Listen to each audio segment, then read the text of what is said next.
क्रमांक 3 का प्रश्न देखेंगे। इसमें किस तरह के प्रश्न आते हैं। न्यू शहर municipal secondary school science 2 question number 3 देखेंगे। मैं संतोष कुमार पटेल।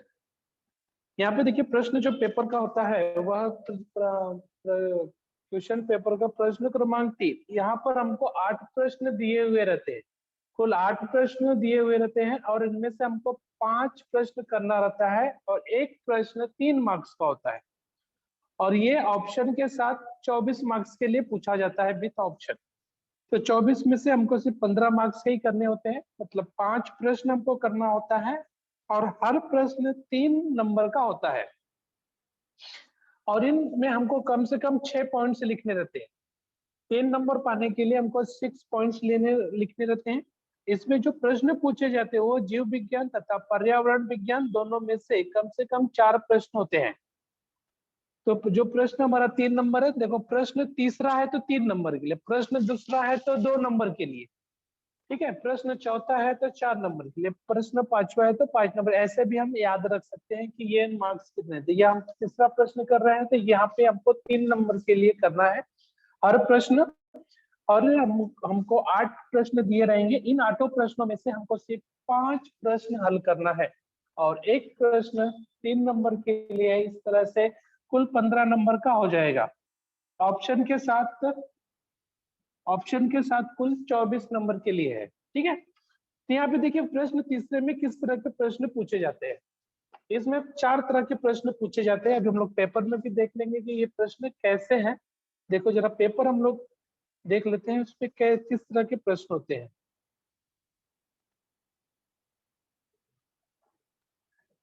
देखिए देखिए यहाँ पे प्रश्न 3, देखिए प्रैक्टिस पेपर से मैं लिख रहा हूँ। जिस प्रश्न में 3 अंकों के 8 प्रश्न होते हैं, इनमें से हमको सिर्फ 5 प्रश्नों को हल करना रहता है और इसमें जीव विज्ञान से 4 प्रश्न तथा पर्यावरण से 4 प्रश्न ऐसे पूछे जाते हैं। तो यहाँ पे 4 प्रश्न जीव विज्ञान से आएगा और 4 प्रश्न पर्यावरण प्रश्न से आएगा।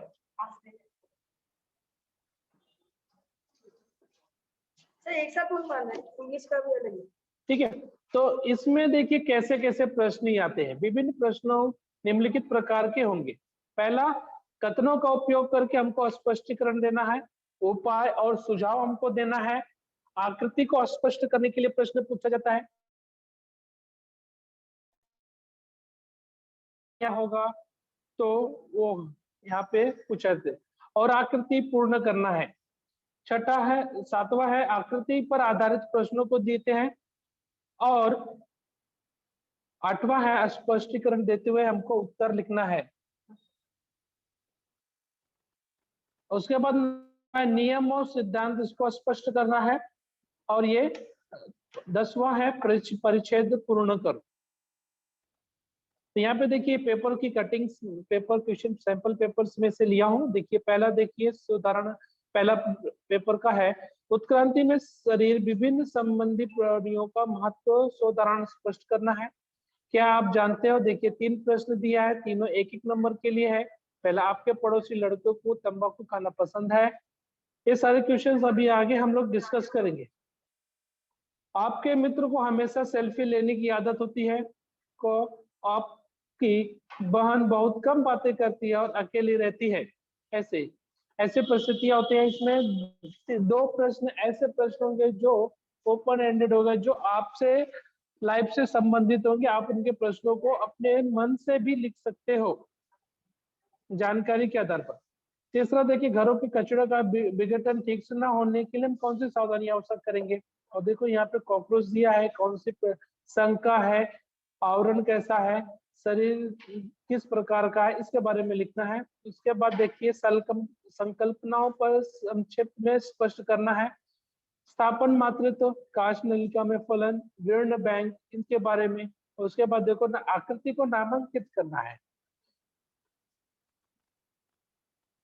और यहाँ पे देखिए तालिका पूर्ण करना है।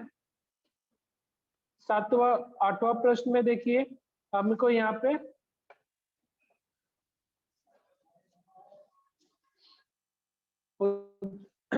परिच्छेद को पूर्ण करना है। उसके बाद ये दूसरे पेपर का है, देखिए यहाँ पर भी प्रश्न है, स्पष्टीकरण देना है उदाहरण के साथ। उसके बाद दूसरा प्रश्न परिच्छेद पे आ गया है। तीसरा देखिए विद्युत ऊर्जा से संबंधित उस पर पाठ पर आधारित प्रश्न है। उसके बाद ये तालिका पूर्ण करो, इस पर आधारित प्रश्न है। उसके बाद लाभ और हानि लिखना है, इसके भी प्रश्न आते हैं। और डीएनए फिंगरप्रिंट का क्या अर्थ है, ये हो गया। और देखिए बच्चा बैठा हुआ है, इसके बारे में हमको लिखना है। तो इस तरह से प्रश्न आएंगे। ये हो गया प्रश्न। उसके बाद तीसरे पेपर में देखिए कैसे प्रश्न दिए गए। लय मार्ग पहले पार्ट का, लय मार्ग के अंगों का उपयोग अथवा अनुप्रयोग के सिद्धांत को संक्षेप में स्पष्ट करना है। 3 पॉइंट्स दिया हुआ है, तीनों को हमको एक्सप्लेन करना है। उसके बाद देखिए दूसरा प्रश्न है, अनेक निदानार्थ परीक्षण करने के पश्चात एक भी दंपति निसंतान है, ऐसी परिस्थिति में दंपति को आप कौन से सुझाव दोगे? IVF। ओके, ये सब हम देंगे, अभी आगे हम लोग देखेंगे, हर क्वेश्चंस देखेंगे। यहाँ पर देखिए डायग्राम्स दिया, इन चिन्हों के बारे में हमको बताना है। सेव वाटर, हरित ऊर्जा। यहाँ पे देखिए पवन चक्की के बारे में देखिए, किस ऊर्जा का निर्माण हो रहा है, विद्युत ऊर्जा का निर्माण हो रहा है यहाँ पर। और यहाँ पे पांचवा देवराई का क्या अर्थ होता है। उसके बाद छठा है सौर विद्युत सेलों को जोड़ने की 2 महत्वपूर्ण पद्धतियां हैं। ठीक है, एक ही प्रश्न है, इसको घुमा घुमा करके पूछते हैं, लेकिन हमको फिक्स है कि इतने प्रश्नों में से ही आएगा, तो ये हमको ज्यादा कठिनाई नहीं होती है। उसके बाद देखिए तालिका पूर्ण करो। उसके बाद चौथे पेपर का है, देखो म्यूकर दिया हुआ है। आवृत्ति वनस्पति में दोहरा फलन को दर्शाने वाली आकृति बनाओ, यहाँ पर भी दर्शाना है, स्पष्टीकरण देना है। स्टारफिश है, ठीक है, सितारा मछली, ये सारी चीजें हैं। देखिए अनुच्छेद पूर्ण करना है। और ये चित्र दिया हुआ है, इस पे आप क्या सामाजिक संदेश देना चाहते हो, ऐसे प्रश्न आएंगे। उसके बाद पांचवें पेपर का देखिए, यहाँ पे पहला प्रश्न है, डार्विन के प्राकृतिक चयन के सिद्धांत का संक्षेप में वर्णन करो। डार्विन के सिद्धांत के विरुद्ध कौन सी आपत्तियां उठाई गई को, इस सिद्धांत को स्पष्ट करने के लिए डार्विन के द्वारा कौन सी पुस्तक प्रकाशित की गई। डायरेक्ट ऐसे ऐसे छोटे छोटे प्रश्नों के उत्तर ऐसे पूछे जाएंगे 3 मार्क्स के लिए। उसके बाद देखिए यहाँ पे ऋतु चक्र के बारे में दिया है, उस पे 3 आधारित प्रश्न पूछे गए हैं। तो डायग्राम के साथ है, डायग्राम को देख करके आप इनको इन प्रश्नों के उत्तर लिखने गए हैं, इस डायग्राम को निरीक्षण करके। उसके बाद आपको प्रश्न निम्नलिखित प्रदूषणों का प्रभाव एक तथा उसके उपाय योजना लिखना है। हवा प्रदूषण कैसे होता है और उसके क्या प्रभाव पड़ते हैं और उसका क्या उपयोग कैसे उसका उपयोजन करना है। जल प्रदूषण का भी वैसे है और भू प्रदूषण। यहाँ पे देखिए सेल है, एक समांतर श्रेणी में एक समानांतर श्रेणी में संयोजित किया गया है, इसको निरीक्षण करके प्रश्नों का उत्तर लिखना है। उसके बाद देखो यहाँ पे जब मैग्नेट को घुमाया जाता है तो फिर विद्युत परिपथ में बिजली का निर्माण होता है, वो गैल्वेनोमीटर में मेजर करते हैं। देखिए वो यहाँ पर दिया हुआ है। उसके बाद तालिका पूर्ण करना है।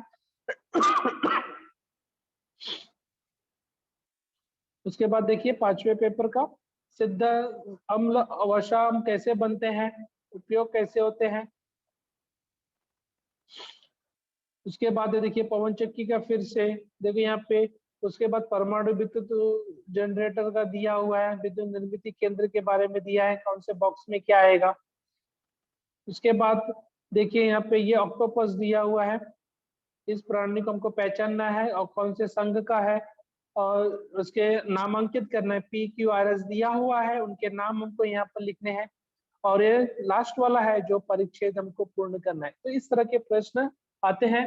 तो हम पहले आज 4 देखेंगे, उसके बाद 1 मई को हम लोग इसके छोटे छोटे प्रश्न जैसे उपाय योजना, लाभ हानि, इसके बारे में देखेंगे। आज हम 4 चीजों के बारे में देखेंगे और 1 तारीख को हम लाभ हानि ये सारी चीजें देखेंगे। उपाय योजना, कारण, तालिका पूर्ण कर, इन प्रश्नों को देखेंगे। आज हम 3 प्रश्नों को देखने वाले हैं। पहला स्पष्टीकरण तथा संकल्पन पर आधारित प्रश्न। दूसरा समस्याओं का निदान, समाधान, सुझाव और उपचार। जो भी समस्याएं हैं उसको कैसे हम निपटारा करेंगे, उसका समाधान कैसे करेंगे, कौन कौन से सुझाव हम उस पे दे सकते हैं और उसका उपचार कैसे करें, ठीक कैसे करें। उसके बाद तीसरा है आकृतियों पर आधारित विभिन्न प्रश्न तथा आकृतियों का नामांकन करना। आकृति दी गई होगी आपको, उसके ऊपर आपको ढेर सारे प्रश्न पूछे जाएंगे, 3 प्रश्न पूछे जाएंगे, तीनों प्रश्नों के उत्तर आपको लिखना है और उसमें आपको आकृति का नामांकन करना पड़ेगा। और चौथा प्रश्न है जो आपको है परिच्छेद पूर्ण करना है। तो सबसे पहले प्रश्न तीसरे में हम लोग स्पष्टीकरण तथा संकल्पना पर आधारित प्रश्नों को देखते हैं। तो यहाँ पर देखिए, यहाँ पर हमेशा याद रखना, इस प्रश्न संग्रह में स्पष्टीकरण तथा संकल्पना पर आधारित प्रश्नों का समावेश किया गया है। आपको संकल्पना समझकर स्पष्टीकरण लिखना है। ये जरूरी नहीं है कि आप जैसे गाइड में किताब में एकदम वैसे, आपको जो उसकी संकल्पना आपको समझ में आती है, आप उसको जो समझते हो उसको अपने शब्दों में लिखना है। और कम से कम 6 पॉइंट्स तो होने ही चाहिए। 3 मार्क्स के प्रश्न, ऐसे प्रश्नों का उत्तर लिखते समय कम से कम 6 स्पष्टीकरण सहित कथन लिखना जरूरी है। जैसे देखिए पहला प्रश्न है,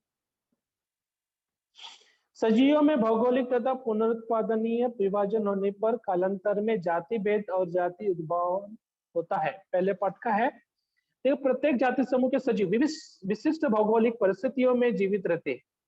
प्रत्येक जाति समूह का आहार और आवास विशिष्ट प्रकार का होता है।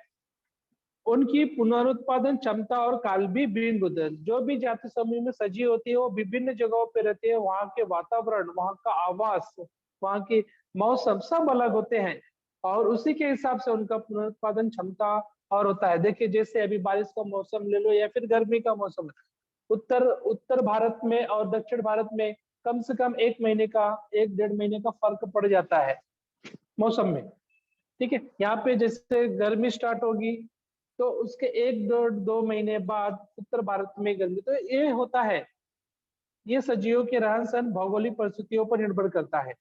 दूसरा है, इसलिए एक जाति समूह के सजीव दूसरे जाति समूह के सजीवों के साथ प्रजनन नहीं कर सकते। ये भौगोलिक परिस्थितियों भिन्न भिन्न होने की वजह से एक जाति समूह अलग जाति समूह के साथ प्रजनन की क्रिया नहीं कर सकते हैं।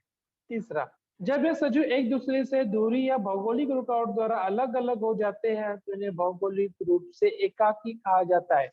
तो ऐसे देखिए कि ये भौगोलिक परिस्थितियों के साथ अलग हो जाते हैं, प्रजनन की क्रियाएं भी नहीं कर सकते, इनके रहन सहन वगैरह सारी चीजें अलग हो जाती है। तो एक तरह से इनको कहेंगे कि एकाकी हो गए, अलग हो गए।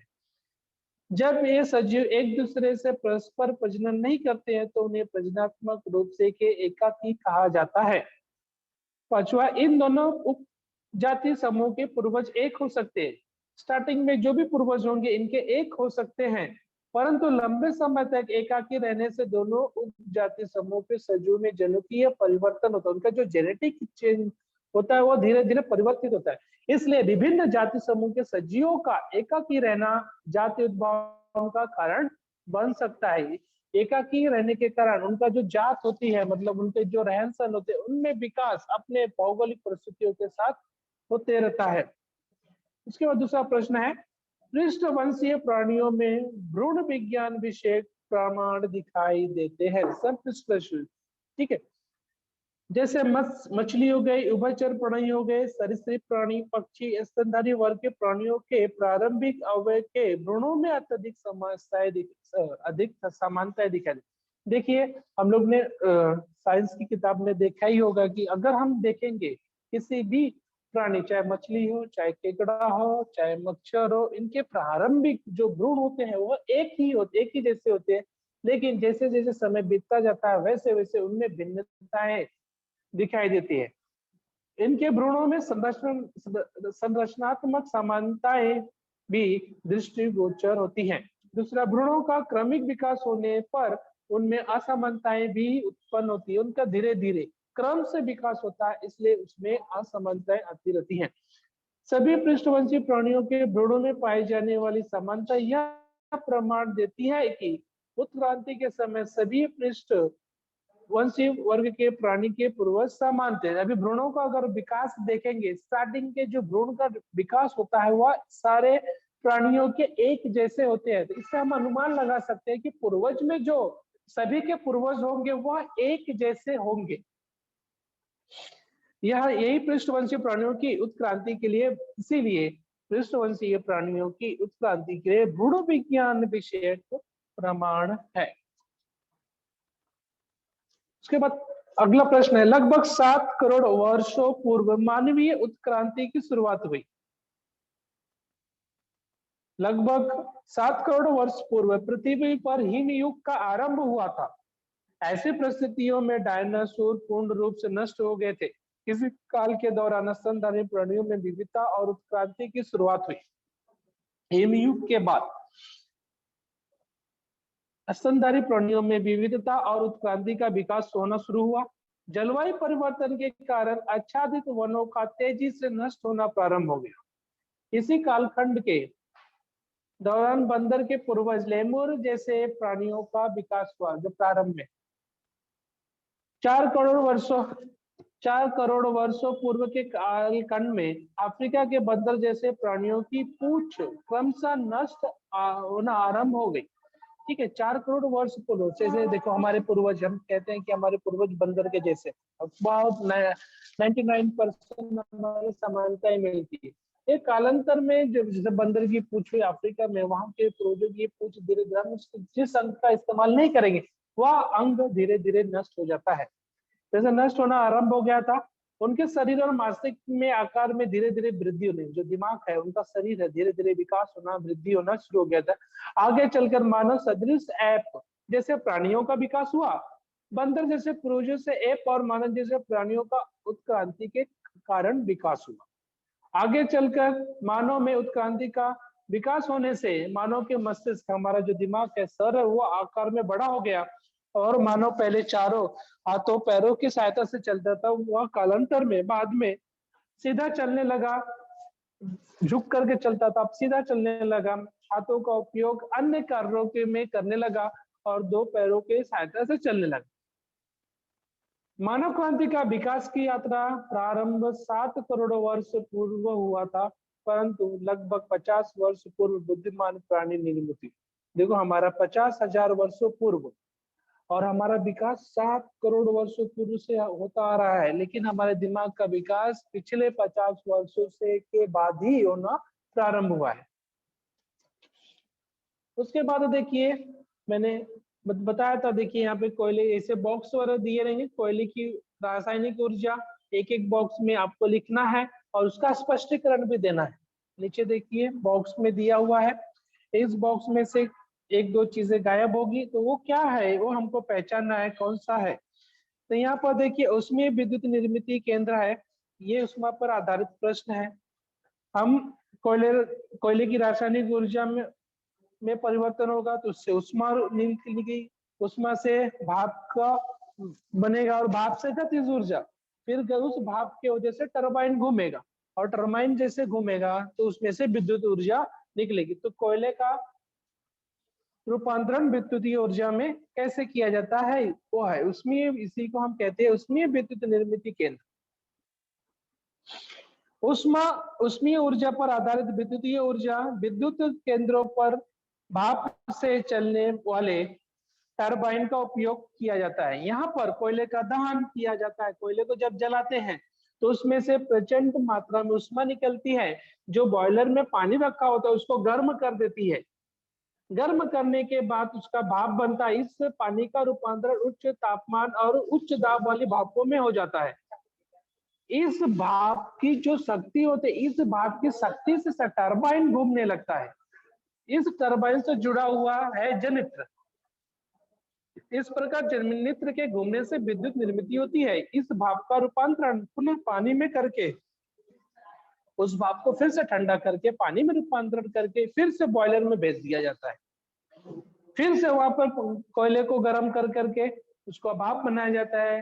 भाप से उच्च दाब वाली भाप बना करके टरबाइन को घुमाते हैं। टरबाइन जनित्र से जुड़ा हुआ रहता है तो जनित्र घूमने लगता है, विद्युत ऊर्जा का निर्माण होता है। इस तरह से ये होता है।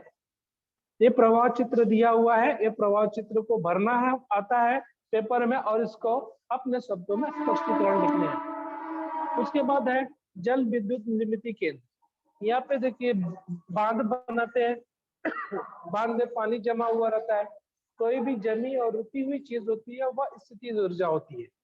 जब उसको छोड़ते हैं पानी को तो पानी चलने लगता है, तो स्थितिज ऊर्जा का रूपांतरण गतिज ऊर्जा में होता है। तो यह बड़ी तेजी से आता है पानी ऊपर से नीचे, तो इसको यह टरबाइन पर गिरता है। तो टरबाइन जनित्र से जुड़ा हुआ रहता है, टरबाइन जैसे घूमता है जनित्र बड़ी तेजी से घूमने लगता है और विद्युत ऊर्जा का निर्माण होता है। इसलिए देखो पानी की स्थितिज ऊर्जा, दूसरे प्रवाह बॉक्स में है बहते हुए पानी की गतिज ऊर्जा, स्थितिज ऊर्जा का रूपांतरण गतिज ऊर्जा में हो गया।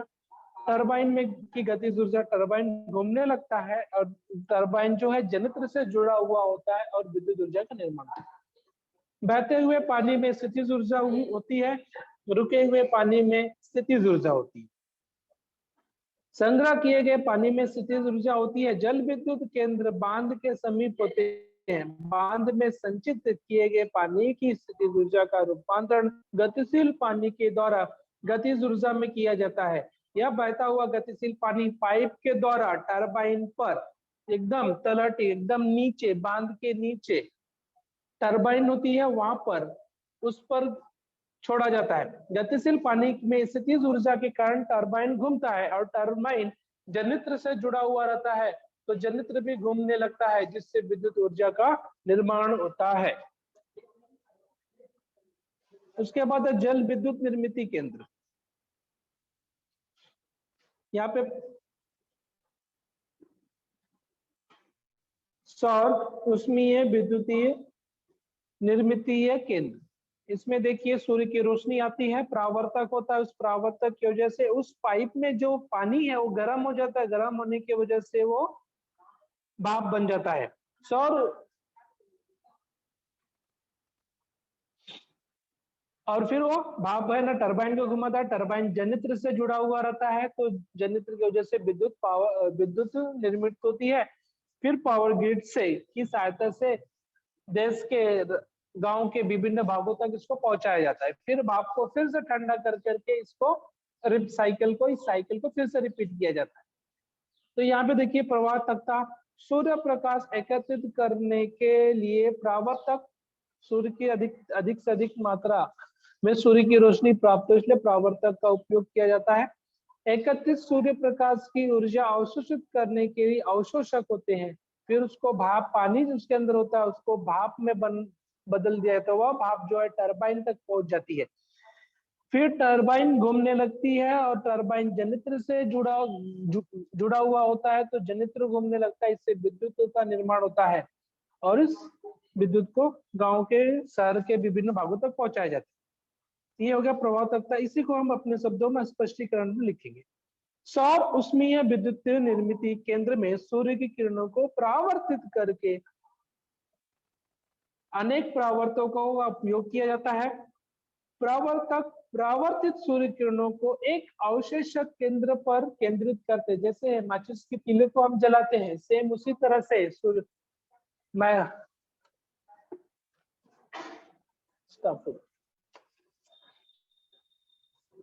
जैसे माचिस की तीली हम बचपन में खेले ही हैं, माचिस की तीली को जलाने के लिए हम मैग्नीफाइंग ग्लास का इस्तेमाल करते हो। क्या करता है, एक सूर्य की जो रोशनी होती है एक बिंदु पर केंद्रित कर देती है, उस केंद्र पर हम माचिस की तीली का सिरा रखते हैं तो जिससे वो जल जाती है।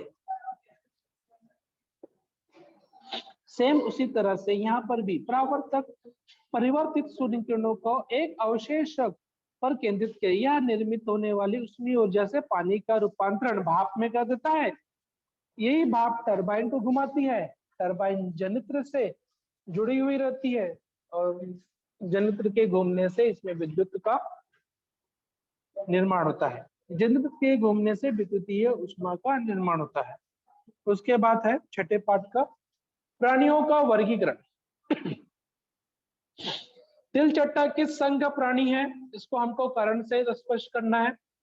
इसके पास पैर वगैरह होते हैं, इसलिए तिलचट्टा संधिपाद संघ का प्राणी है। इसका एक कीटक वगैरह के वर्ग में समावेश किया जाता है।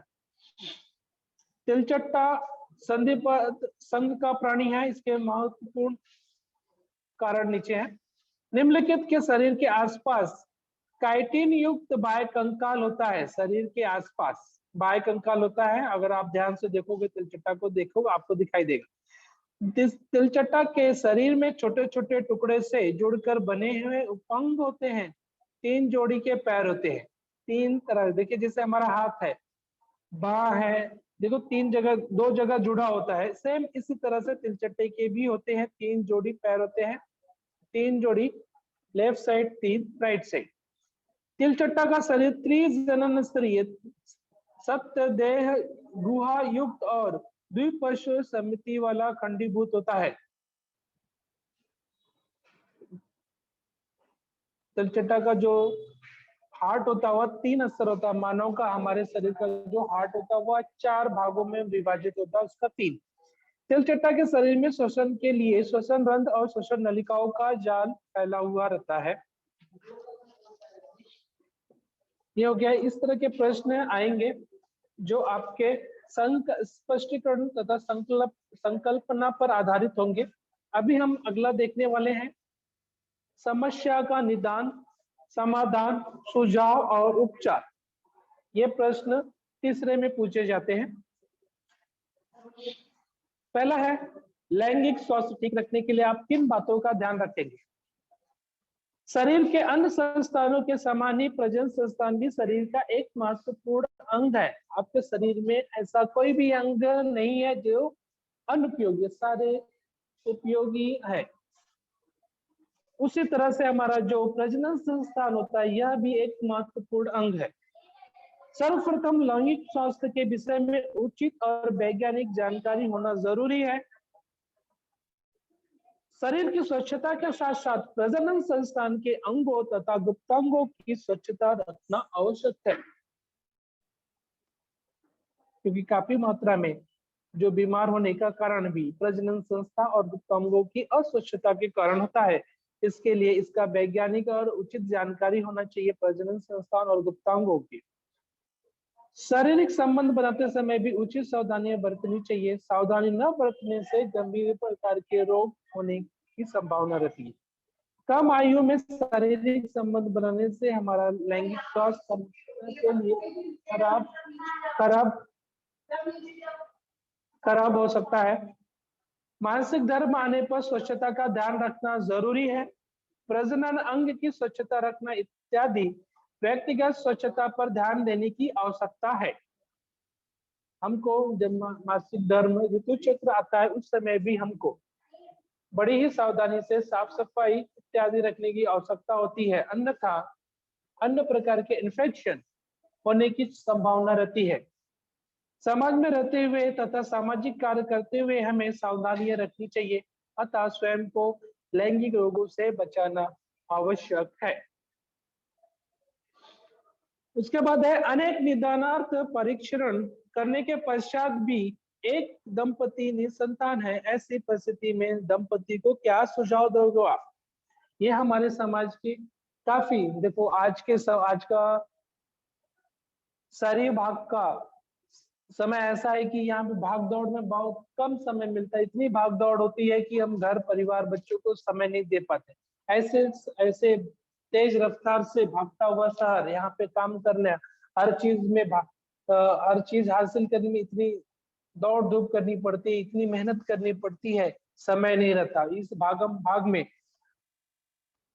बहुत सारे तकलीफें होती हैं। जैसे किसी दंपति को निसंतान है तो ऐसे लोगों को आप ऐसे आपके आस पड़ोस या फिर किसी के बारे में सुनने को मिलता है तो उनको समाज में अलग दृष्टि से देखते हैं। तो ऐसे समय पे हमें समझना चाहिए कि क्या पर मानसिक तनाव से वो गुजरते होंगे, तो उनको क्या हम सुझाव दे सकते हैं, क्या बता सकते हैं कि आप ऐसा करो कि आपको इससे निदान हो जाएगा, आपको इस समस्या से छुटकारा मिल जाएगा। पहला है स्थापन्न मातृत्व। इसमें होता है स्त्री के गर्भाशय का आरोपण क्षमता नहीं होती है तो ऐसे स्त्रियां स्थापन्न मातृत्व पद्धति का उपयोग करती है। इस पद्धति में जिन स्त्रियों के गर्भाशय में आरोपण क्षमता नहीं होती है ऐसी स्त्रियों के अंडाशय से डिंब लिया जाता है और उसे परत नली में पति के शुक्राणु का उपयोग करके फलन की क्रिया संपन्न की जाती है, उसके बाद इसको स्त्री के गर्भाशय में आरोपित किया जाता है। इस स्त्री के गर्भाशय में भ्रूण का आरोपण किया जाता है, उस स्त्री को अस्थापन्न माता कहते हैं। एक पहला हो गया। दूसरा आईवीएफ पद्धति हो, जिसको हम कह सकते हैं परख नली शिशु कह सकते हैं। काच नलिका में फलन, इसमें क्या करते हैं, स्त्री से अंडाशय लेते हैं और पुरुष से शुक्राणु लेते हैं और इसको टेस्ट ट्यूब में फलन की क्रिया करवाते हैं, टेस्ट ट्यूब के अंदर करवाते हैं, इसलिए इसको आईवीएफ परख नली शिशु भी कहते हैं। काच नलिका में फलन भी हम इसको कह सकते हैं। तो इसका ये इस तकनीकी में एक परख नली में डिंब और डिंब लबंडा और शुक्राणुओं में निषेचन फलन कराया जाता है। इस निषेचन से निर्मित भ्रूण को दंपति के गर्भाशय में आरोपित किया जाता है। शुक्राणुओं की संख्या में कमी, डिंब का अंड नलिका में प्रवेश में रुकावट इत्यादि समस्याओं के कारण यदि संतान की प्राप्ति न हो रही हो तो आईवीएफ तकनीकी एक अच्छी तकनीकी और अच्छा विकल्प हो सकता है। तीसरा है वीर्ण बैंक। जैसे ब्लड बैंक होता है, पैसों के लिए बैंक होता है, वैसे ही वीर्ण बैंक होता है। यहाँ पर शुक्राणुओं को, पुरुषों के शुक्राणुओं का निर्माण न हो रहा होगा, जिस पुरुष के अंदर उनके वीर्य को शुक्राणुओं की उचित मात्रा न होने हो तो ऐसे दंपति वीर्ण बैंक का उपयोग करके संतान प्राप्त कर सकते हैं। वीर्ण बैंक में उन्हीं पुरुषों का वीर्य संग्रहित किया जाता है जिनकी संपूर्ण शारीरिक तथा अन्य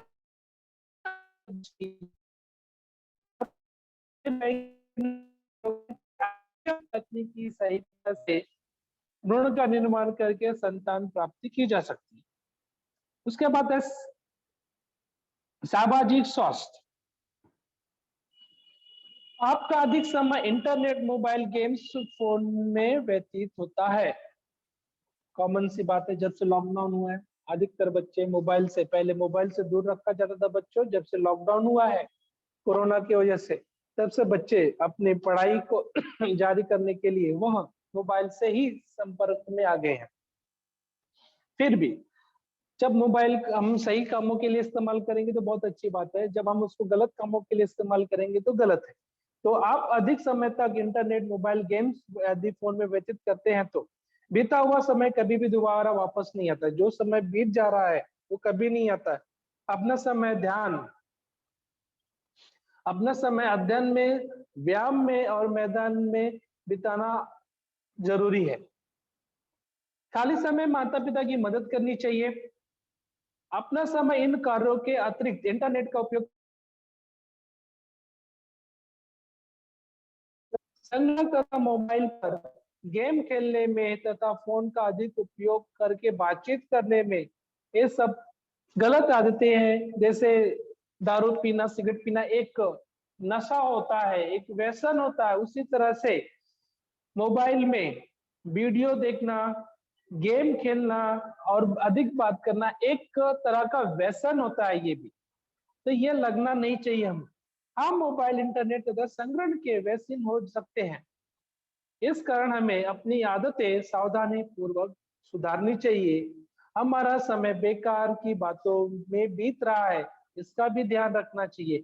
इस दुनिया में जो भी इंसान है सबके लिए दिन रात समान है, सभी को समान मौके मिलते हैं। कुछ बहुत आगे निकल जाते हैं, कुछ बहुत पीछे छूट जाते हैं और कुछ जिंदगी भर पछताते हैं कि है हमारी जिंदगी, हमने लास्ट में जब बुढ़ापा नजदीक आता हमने तो बहुत कुछ खो गया, हमने कुछ किया ही नहीं, हमने आज अगर हम पढ़े होते तो आज हम ऐसे नहीं होते। ये सारी चीजें तो ऐसे पछताते हैं। तो ये आज आपकी उम्र में, आपके समय पर यो बहुत मस्त मौज मस्ती किए, अपना समय बर्बाद किए, मोबाइल पे गेम खेलना, मोबाइल पे बातें करना, वीडियो देखना, यही सब करते से उनका समय बीत गया। उन्होंने अपने समय का कहीं भी सही इस्तेमाल नहीं किया, जिसके कारण वो बाद में पछताने लगे और दूसरे लोगों से बहुत पीछे छोड़ गए। ऐसा ना हो इसलिए आप भी अपना अधिक समय इंटरनेट, मोबाइल गेम्स, फोन पर व्यतीत मत करो। आप अध्ययन कीजिए, पढ़ाई कीजिए, व्यायाम कीजिए, मैदानों में खेलिए, बहुत आउटडोर गेम्स खेलना बहुत जरूरी है। पड़ोस में रहने वाले लड़के को तंबाकू खाना पसंद है। तो आप क्या करोगे, आप क्या सुझाव दोगे उसको? देखो यहाँ पे सभी को पता है तंबाकू के पैकेट अगर किसी के खरीदा होगा तो जरूर देखो, उस पे एक मैसेज लिखा है, वार्निंग लिखा हुआ रहता है, तंबाकू खाने से कैंसर होता है, फिर भी लोग खाते हैं। इसके बारे में लोगों को जानकारी देनी है। बहुत से लोग क्या करते हैं, पढ़ते नहीं है, समझते नहीं है, लेकिन वो खरीदते हैं और खा लेते हैं। उनको दिखाना समझाना ही हमारा दायित्व है। हमारे घर में आसपास हमारे जो मित्र दोस्त हैं उनको इन सारे बातों को बताना आवश्यक है। तंबाकू खाने से कैंसर होने की संभावना बढ़ जाती है। पड़ोस में रहने वालों को इसकी जानकारी हमको देनी है। तंबाकू खाने से अन्य कई, सिर्फ कैंसर नहीं और कई विकार होने की संभावना रहती है। इसके बारे में भी हमको बच्चे को समझाना चाहिए, फोटो और वीडियो दिखाकर। जैसे सलाम बॉम्बे फाउंडेशन की तरफ से देखिए तंबाकू के लिए बहुत बड़ा अभियान चलाया जाता है। इसमें सारी जानकारी दी जाती है, पोस्टर वगैरह बताए जाते हैं कि तंबाकू खाने से कैंसर होता है, पूरा गला, जबड़ा, जीभ पूरा काट कर निकाल देते हैं। ये सारी चीजें बच्चों को बतानी चाहिए, उनको जानकारी देनी चाहिए कि ऐसे ऐसे होते हैं। विभिन्न प्रकार के फोटो वीडियो दिखाकर उस लड़के और माता पिता को समझाना चाहिए कि तंबाकू कितना हानिकारक है। इस प्रकार उस लड़के और उसके माता पिता को समझा करके उसकी बुरी आदतों को हम छुड़वा सकते हैं। तुम्हारी बात, तुम्हारी बहन, तीसरा प्रश्न है, तुम्हारी बहन बहुत कम बातें करती है और अकेले रहती है, गुपचुप रहती है, शांत रहती है, किसी से बातें नहीं करती है, तो भी ये एक अकेलापन का शिकार होते हैं। इनके मन में बहुत सारी बातें घूमती रहती हैं, तो उनके मन में जो कुछ भी चल रहा है उनको बाहर निकालना जरूरी है, उनसे बात करना जरूरी है। अगर ऐसे आपकी बहन या फिर कोई भी हो, कोई भी परिवार का सदस्य हो, अगर इस तरह से रहता है तो उसके ऊपर विशेष ध्यान देने की जरूरत है। हमेशा गुमसुम रहने वाला व्यक्ति मन में अनाप शनाप, अनर्गल, नाना प्रकार के विचार उनके आते हैं। अभी हम ही को ले लीजिए, आपको ही ले लीजिए, आप शांति से बैठे रहो, आपके मन में कितने खुरापाते आएंगी, मैं ऐसा कर दूंगा, ये कर दूंगा, वो कर ऐसे। तो वो बेचारे, उस बच्चे के मन में भी इस तरह के प्रश्न आते होंगे। कभी कभी वो व्यक्ति इतना निराश हो जाता है, बहुत कभी कभी ऐसे कि बहुत निराश हो जाते हैं और गलत रास्ते की तरफ बढ़ने लगते हैं, जैसे खुदकुशी हो गया, आत्महत्या हो गया, ऐसे की तरफ बढ़ने लगते। इसलिए छोटी बहन को अकेला छोड़ना नहीं चाहिए, इससे हमेशा बातें करती रहनी चाहिए, उससे बातें हंसी मजाक करते रहना चाहिए। उसके सहेलियों को घर बुलाकर छोटी बहन को उसके साथ खेलने के लिए प्रेरित करना चाहिए, उससे बातें करना चाहिए, उसकी जो शौक हो, उसकी जो इच्छा हो, उसको पूरा करना चाहिए। इसके अलावा अच्छे काउंसलर अगर और ऐसे समुपदेशन करने वाले काउंसलर होते हैं जो बच्चे का हाव भाव पढ़ते हैं, समझते हैं कि उसको क्या दिक्कत हो, उसके हिसाब से, जैसे डॉक्टर के पास जाते हो सर्दी खांसी के लिए वो दवा देता है, वैसे ही है। कुछ बच्चे ऐसे होते हैं, निराश होते हैं, शांति से बैठे थे, इनके लिए भी एक काउंसलर होता है जो उनकी भावनाओं को समझता है और उसके हिसाब से उनको ट्रीटमेंट करता है, उनके पास लेकर के जाना चाहिए। नेक्स्ट है, घर के आसपास खाली जगह है, उसका आप क्या करोगे? आपके घर के पास खाली जगह, मुंबई में अगर आप देखो कहाँ भी थोड़ी खाली जगह देखिए, वहां पे कचरा फेंकना शुरू हो जाता है, तो ऐसा हमको नहीं करना है। घर के आसपास जो भी थोड़ी खाली जगह है उसका हम उचित उपयोग कैसे कर सकते हैं? घर के आसपास खाली जगह में एक छोटा सा बगीचा बना सकते हैं हम, पेड़ पौधे वहां पर लगा सकते हैं, डब्बे में भरकर मिट्टी भरकर छोटे छोटे पौधे लगाए जा सकते हैं। छोटे पौधों की नर्सरी शुरू की जा सकती है, तुलसी का पेड़ हुआ, आम का पेड़ हुआ, गुड़हल का फूल हुआ, कमल का फूल हुआ, ऐसे छोटे छोटे फूल हम लगा करके, डेकोरेशन वाले पेड़ पौधे लगा करके उसकी सजा सकते हैं। इस प्रकार एक छोटा सा मैदान भी बनाया जा सकता है, बैडमिंटन खेलने के लिए एक जाली लगाई जा सकती है। यह जगह स्वच्छ बनी रहे, इस उद्देश्य यहाँ पर कचरा फेंकने के लिए प्रतिबंध लगा देना चाहिए। नेक्स्ट है, आपके मित्र को हमेशा सेल्फी खींचने की आदत लगी हुई, जहां देखो वहीं पे खड़े होकर फोटो खींचना चालू कर देते हैं, तो ऐसे समय पे आप क्या करोगे? तो देखो यहाँ पे फोटो खींचना कोई बुरी बात नहीं है, लेकिन अपनी जान धोखे में डाल करके फोटो खींचना गलत बात है। बिल्डिंग से लटक करके, खिड़की से लटक करके सेल्फी लेते हैं, फोटो खींचते हैं, हमारा ध्यान अधिक फोटो खींचने पर रहता है, अपने शरीर पे ध्यान नहीं रहता है, ऐसे समय में क्या होता है, हम गिर जाते हैं, पहाड़ वगैरह पे जाते हैं तो एकदम लटक करके एक पैर पे खड़ा होकर ऐसे फोटो खींचते हैं, जो कि हम एक दुर्घटना को आमंत्रित करते हैं। हमें हमेशा सेल्फी लेना या खींचने की आदत से छुटकारा पाना आवश्यक है, क्योंकि इससे जान को बहुत दुर्घटना होती है। कुछ लोग तो बीच रास्ते पे ही खड़े होकर के फोटो खींचने लगते हैं, पीछे से गाड़ी आती है, अगर गाड़ी वाले ने ध्यान नहीं दिया तो फिर लेके चले जाएंगे। जो व्यक्ति इस प्रकार की कुआदत में फंस जाते हैं, वह केवल स्वयं के बारे में ही सोचते हैं, अपने माँ बाप भाई बहन के बारे में कुछ नहीं सोचते हैं, उसे किसी दूसरे कार्य अथवा व्यक्ति का ध्यान ही नहीं रहता है। इसलिए अपने मित्र की सेल्फी खींचने की आदत को दूर करने का प्रयास करना आवश्यक है। यह जानने का प्रयास करेंगे कि उसे सेल्फी खींचने की आदत क्यों है, ऐसा क्या उसको मिल जाता है सेल्फी खींचने से, उसका कारण जानने का प्रयास करेंगे। मित्र का ध्यान सेल्फी खींचने से हटाकर अन्य कार्यों की तरफ ले जाने का प्रयास करेंगे। नेक्स्ट है, जिस इमारत में आप रहते हैं उस इमारत के 3 मंजिल पर आग लग गई है, इस संकट से बचने के लिए आप कौन कौन से उपाय करोगे। आग लग गई है, सबसे पहले आप दमकल को फोन कीजिए, 101 नंबर पे फोन करके आप तुरंत उनको इन्फॉर्म कर दीजिए आग लग गई है। उसके अलावा भी आप बहुत सारी चीजें कर सकते हैं। देखिए, यदि इमारत की 3 मंजिल पर आग लग गई हो तो इमारत से निकलकर भागना खतरनाक और जोखिम भरा हो सकता है, इसलिए तत्काल आग बुझाने के लिए अग्निशमन दल को बुलाना चाहिए। इमीडिएटली फोन कीजिए। अग्निशमन का नंबर नहीं है तो आप 100 नंबर पे पुलिस वालों को इन्फॉर्म कर दो कि ऐसा ऐसी प्रॉब्लम है, प्लीज आप इन्फॉर्म कर दीजिए, तुरंत वो इन्फॉर्म कर देंगे, कोई दिक्कत नहीं। आसपास के लोगों को जोर जोर कर चिल्ला करके सावधान करना चाहिए, लोगों को बताना चाहिए चिल्ला करके, उन्हें सुरक्षा के लिए आवश्यक उपाय करने के लिए कहना चाहिए। गीले कपड़े से मुंह तथा नाक को ढक लेना चाहिए ताकि धुआं जो है वह आग की लपटों में आने वाली गंदी हवा हमारे दम को घुट सकती है, और इमारत खाली करने के लिए अन्य वैकल्पिक रास्ते का इस्तेमाल करके इमारत को खाली कर देना चाहिए। इमारत से बाहर आने के पश्चात अन्य लोगों को आग बुझाने में मदद करनी चाहिए। आप जैसे बिल्डिंग से बाहर निकल आए तो फिर आराम से खड़े मत रहिए, उस आग को बुझाने में लोगों की मदद कीजिए।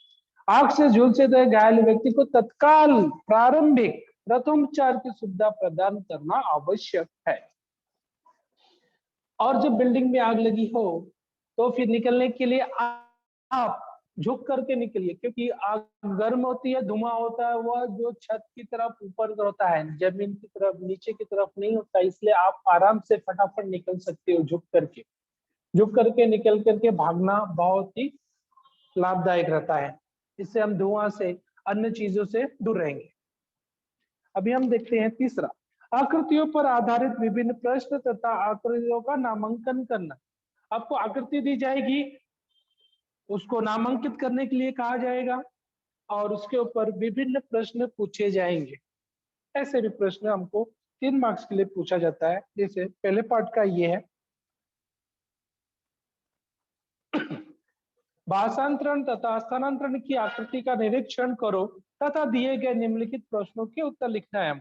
ये दिया हुआ है डीएनए का, एमआरएनए टीआरएनए है, ये है, इसके ऊपर प्रश्न पूछा है। पहला प्रश्न, प्रारंभिक कोडान कौन सा ट्रिप्लिकेट कोडन है, यह कोडन कहाँ पाया जाता है। जो ट्रिप्लिकेट कोडन है वो AUG है, AUG नामक ट्रिपलेट कोडान प्रारंभिक कोडान है, यह कोडान एमआरएनए पर स्थित है। आप देख सकते हो जो पट्टी दिख रही है, देखो यहाँ पे एक रास्ते जैसा, यहाँ पे छोटी छोटी पट्टी दिख रही है। अगर आप ध्यान से देखोगे यहाँ पर, देखिए यहाँ पे पहली जो काली वाली पट्टी है उस पर ए लिखा हुआ है, AUG, पहला लेटर ए है, दूसरा लेटर यू है, तीसरा लेटर जी है। AUG नामक ट्रिपलेट कोडन, ट्रिपलेट बोला है तो पहले 3 लेंगे। तो यहाँ पर देखिए जो पहली काली वाली पट्टी वहां पर ये है, ध्यान से देखिए, यहाँ से लिया हुआ आंसर और ये जो बड़ी से दिख रहा है देखो पट्टी, उसका नाम नीचे लिए mRNA, इसलिए यहाँ पे AUG नामक ट्रिपलेट कोडन प्रारंभिक कोडन है। यह कोडन mRNA पर स्थित है। उसके बाद दूसरा प्रश्न है, राइबोसोम के भीतर दिखाई देने वाला RNA अणु किस प्रकार का अणु है? उस पर कौन सा ट्रिपलेट कोडन दिखाई दे रहा है? राइबोसोम, राइबोसोम के भीतर, राइबोसोम के भीतर देखिए जो नीचे दिख रहा है डार्क वाला, देखिए ये वाला वो राइबोसोम क्या, देखिए राइबोसोम लिखा हुआ है, उसके अंदर देखिए एक पट्टी बनाई गई है, उसके tRNA लिखा हुआ है। तो ये राइबोसोम के भीतर tRNA के दो अणु दिखाई दे रही है, देखिए यहाँ पे ट्यूब जैसा दिखाई दे रहा है दो। इन अणुओं पर क्रमशः UAC तथा AAG नामक ट्रिपलेट कोडन लिखे हुए हैं। जो tRNA के जो नीचे पट्टी दिख रही है, देखिए स्टार्टिंग में अगर हम देखेंगे, देखो यहाँ पे AUG, पहला ट्रिपलेट AUG, दूसरा देखो यहाँ पे प्रारंभिक कोडन लिखा हुआ है, देखो AUG, और दूसरा UUC, ठीक है।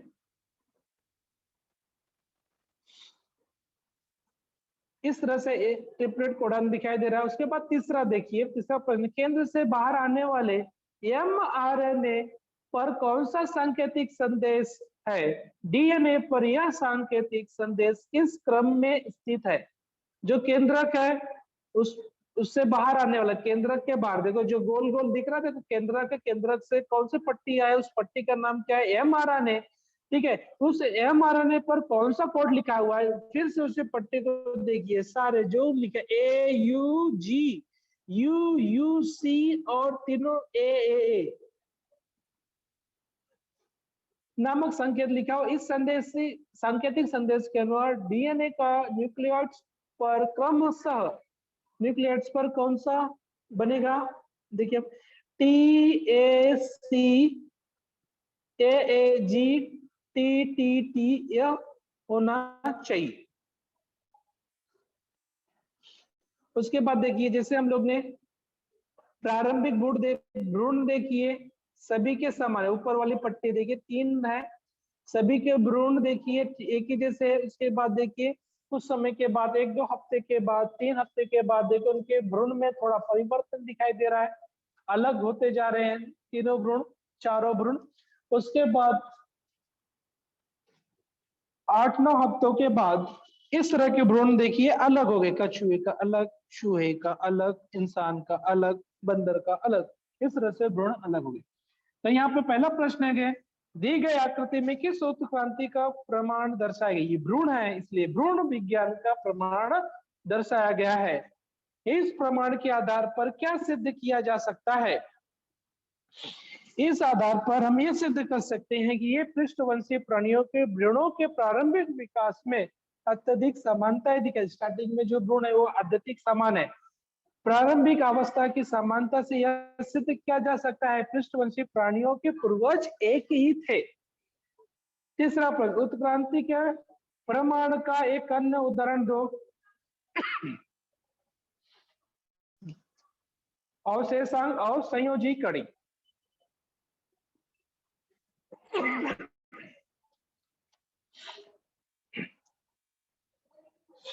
उसके बाद देखिए इसी तरह से प्रश्न हम कर सकते हैं, अर्धसूत्री विभाजन अत्यंत पर। उसके बाद देखिए ये देखिए है नामांकित करना है आकृतियों को, और इस पे आकृति में कोशिका का कौन सा विभाजन की अवस्था है इसको हमको पहचानना है।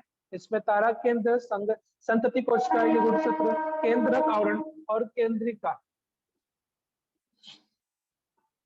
उसके बाद देखिए अमीबा का दिया हुआ है प्रजनन। अमीबा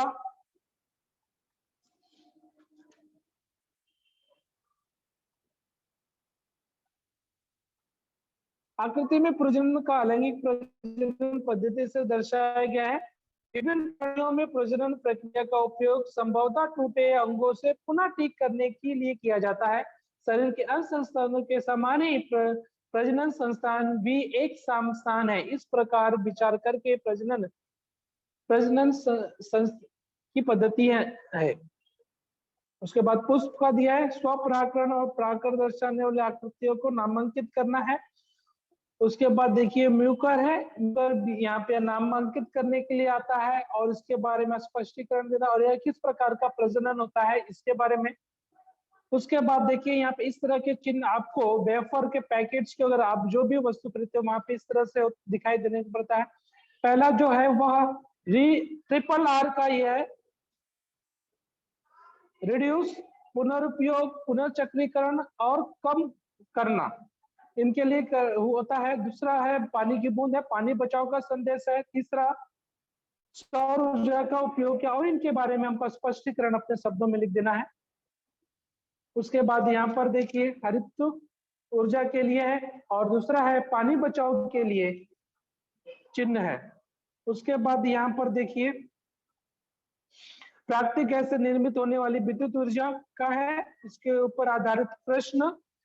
उसके बाद है सेलों का 2 क्रम में संयोजन होता है, श्रेणी क्रम और समांतर क्रम में, और ऊर्जा का लाभ तथा हानि लिखना है हमको। सौर ऊर्जा के लाभ और सौर ऊर्जा की हानि क्या है। सौर ऊर्जा पर्यावरण स्नेही ऊर्जा स्रोत है, किसी प्रकार का प्रदूषण नहीं होता है और असीमित मात्रा में इसका उपयोग हम कर सकते हैं। और इसकी हानि क्या है, आकाश में सूर्य होने पर, सर पर एकदम सीधे होने पर ही ऊर्जा हमको प्राप्त होती है, इसलिए यह बैटरी को, तो सौर ऊर्जा को हमको विद्युत ऊर्जा में रूपांतरण करके बैटरी में स्टोर करके रखना पड़ता है। और ये देखिए टरबाइन है, टरबाइन घूमता है तो जनित्र घूमता है, इससे विद्युत ऊर्जा का निर्माण होता है। स्टारफिश पे देखिए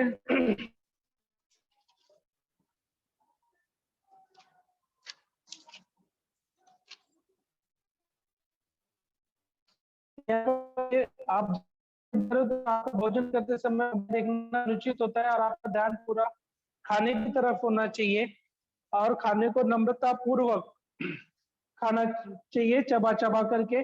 इस चित्र से हमको यह संदेश देना है। दूसरा है धूम्रपान, नशा, दारू पीना, इन सारों का सेवन नहीं करना चाहिए। सारी चीजें नशीले पदार्थ है और ये व्यसनहीनता हमको व्यसन बना देती है। तीसरा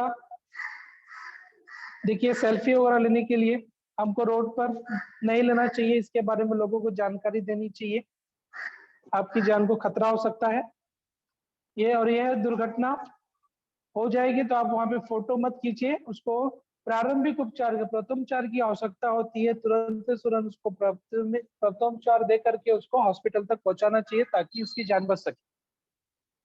जंगल में आग लग जाती है, भूकंप आ जाते हैं, तो ऐसे परिस्थितियों में आप क्या करोगे, इसको स्पष्टीकरण को स्पष्ट करना पड़ता है। इन चिन्हों का क्या है, पहला है ज्वलनशील पदार्थों के चिन्ह को दर्शाता है। दूसरा संरक्षण पदार्थों से त्वचा, आंख इत्यादि संवेदी ऊतक नष्ट हो जाते हैं, दोनों संकेतों। तो दूसरा वाला चिन्ह जो है संरक्षक पदार्थों के संकेत को दर्शाता है और पहला वाला ज्वलनशील पदार्थों को दर्शाता है। इस तरह से हमारा ये हो गया। चौथा प्रश्न, परिच्छेद पूर्ण करो। इसमें आपको रिक्त स्थानों की पूर्ति करो जैसे दिए रहेंगे, ये हम लोग नेक्स्ट लेक्चर में देख लेंगे। और कुछ और प्रश्न रह गए हैं उसको भी हम देख लेंगे, जैसे लाभ हानि,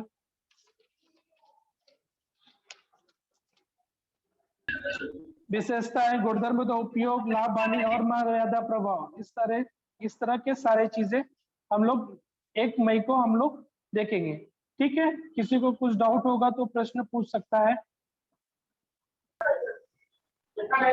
बच्चों कोई प्रश्न पूछना है तो पूछ सकते हो।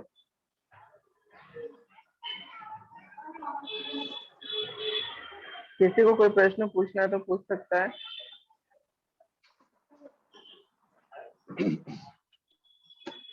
हेलो बच्चों, पूछो, कोई प्रश्न पूछना है।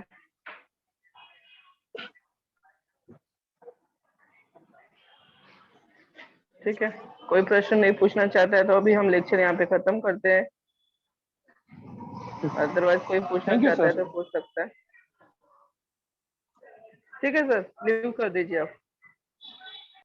ओके ठीक है, थैंक यू सर।